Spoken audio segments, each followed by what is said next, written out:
Hey, let's talk about negative relationships for a moment.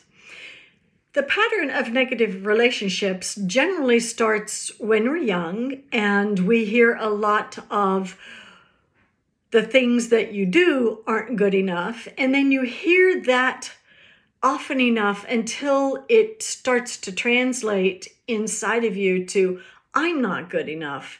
And as we get older and get involved in these different relationships, we tend to pick the same kind of people who validate that sense of not enoughness.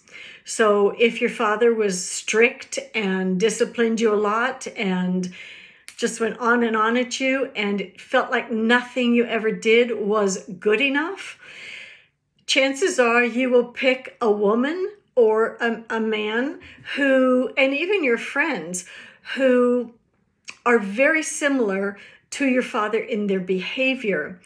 And that cycle will continue to go on.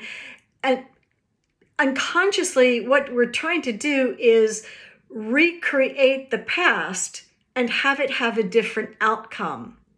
And when you really understand that, you realize it's unnecessary and it just keeps you stuck in that hamster wheel loop.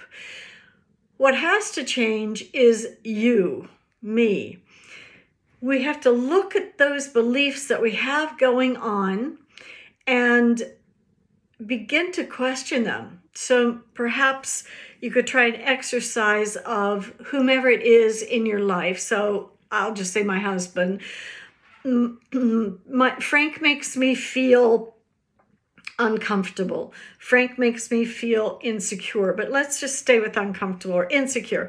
Frank makes me feel insecure, and that means that. And then I'm going to write what that means very quickly without thought. What does it mean? He makes me feel insecure, and that means I must be dumb. He makes me feel insecure, and I'm afraid to go to him with different things. You get the gist. And then each one of those things you identify, just sit with it and ask yourself, is that 100% true? Is it the other person who's making you feel that way? Or is it you doing it to yourself? And why? Give that some thought. Talk to you again.